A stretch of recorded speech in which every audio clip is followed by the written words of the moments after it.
guys, this is Sam and Justin at the Survival Review, and today we're going to be talking about a movie that both of us enjoy very much, and that is From Dusk Till Dawn. Yes. Now, you really can't say a word about this movie without spoiling anything. Yeah.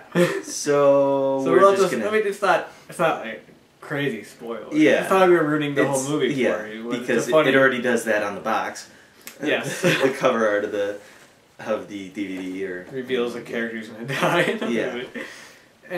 Anyway, this movie is directed by Robert Rodriguez and co-starring and written by Quentin Tarantino. Mm-hmm.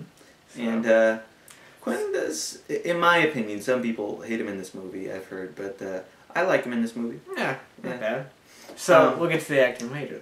So the plot, you want to explain the plot? The plot involves these two criminals who are on the run, and they come upon this little family. I can't quite remember. It's been a while since I watched it. How they came upon the family? Well, they were staying at the same hotel. Oh, that's they ran into them. And anyway, they kidnap these people and force them this father and his two kids. Yeah, a daughter and a son. Mm-hmm. And he forces them to take them over the border so they could escape and get to Mexico. Exactly, and they do successfully do this, and that's when things get. That's when the movie you think is just like a typical kind of crime drama. It changes from that to something completely different. Because they get to they're waiting at this like stopping off point to meet up with somebody. So they stop off at this bar called the Titty Twister, which is open from dusk till dawn.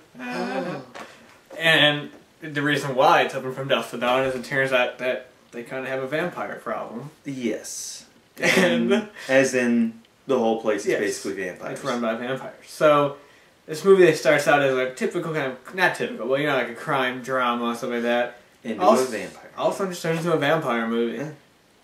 Just out of nowhere. And it works. Oh, it's great. It works fantastic. Great. That's the charm of the movie.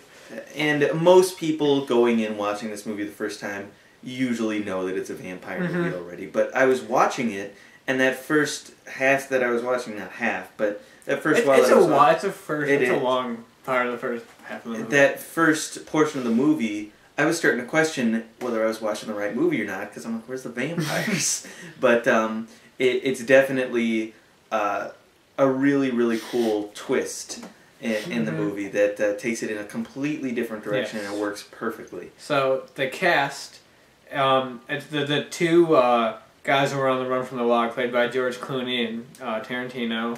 And Clooney is amazing in the movie. Clooney is fantastic. He's awesome. He's just a character that you love. And Quentin, he's not a character that you love. No, he's a little bit more on the crazy side. Yeah, he's very crazy. He's creepy, disgusting. Yes. But he plays that really well. Yeah.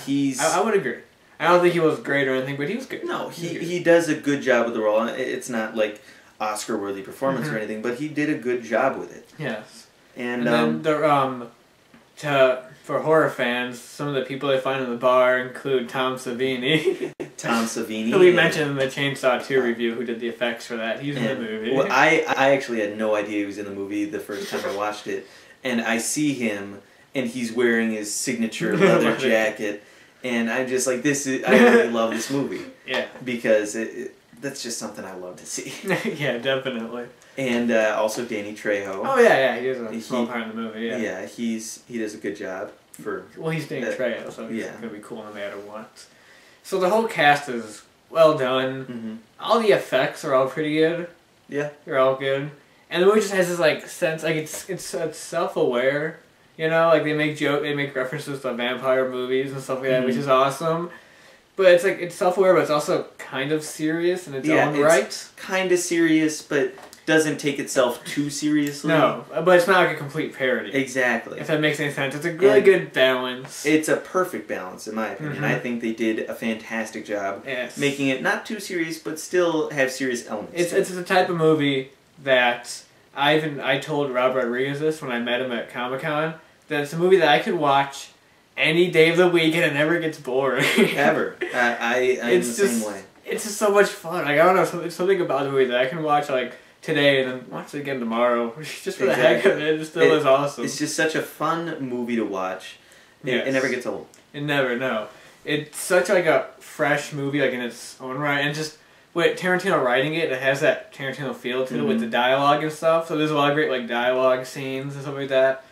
The movie almost does feel like a Tarantino movie, besides all the like action scenes, which is like a Robert. And it feels another thing about it. It feels like a perfect balance of a Quentin Tarantino and Robert Rodriguez movie. It has all the good like action and camera work that Rodriguez does, and all the great dialogue and writing that Tarantino does, and acting. Tarantino. And it's all together. Good balance. If you're a fan of Quentin Tarantino and are just like watching the movies he directs, give this one a watch. He did do 2 sequels. Yes. Well, the third one was a prequel, and they were straight to video. And like Rodriguez and Tarantino, like were just executive producers. Yeah, had basically nothing to do. And they're not really worth mentioning that much. They're nothing special. I haven't personally seen all. I've seen some of the second one, and I haven't seen any of the third one. From what I remember about the second one, is the titty twister's barely in it. It's one scene. Yeah. Though there's only one good thing about From Dusk Till Dawn 2. Bruce Campbell's in the opening scene. Yes. I do remember that. I remember that too, and it was cool. Even then, it's not even like a real scene in the movie. It's like a scene they're watching on TV or something. But he's the only real cool part about that. And Rodriguez is also developing a From Dusk Till Dawn TV show that's going to premiere on his... He has a cable network. And so it's going to premiere on that sometime next year. Yeah, so and that sounds cool. That's something we're both excited about. It's good because like Rodriguez is really involved in it. Yeah. His name, so it's not just his name is on it. And that's a good sign in our book. It's a good sign that has something good hopefully come out of it. So out of 10, I'd honestly give it a solid 9. I'm gonna go 9.5. 9.5. Because I liked it a lot. I love the movie. It's not a perfect movie, but it's up there. It's up there. So just an awesome, fun, a true vampire movie. A really good vampire. One of my favorite vampire movies. It's between this and The Lost Boys and maybe a couple others. This is up there. It's a really good original movie that takes it borrows ideas from other vampire stuff, but it's still kind of its own thing. It's a really strange thing to explain. It's both. It has its cliche moments that work, but it's also very unique in its own way. Yes, and it works so well. I love it. The tone. Some people might be a little taken aback by the tone because the beginning of the movie is very serious and dark and like that and realistic, and then it goes into vampires and over the top. But it's not a problem in my opinion. I think it works. Yeah, it works really well. And I think that's just about all we've got to say. Yeah. And we will see you guys later.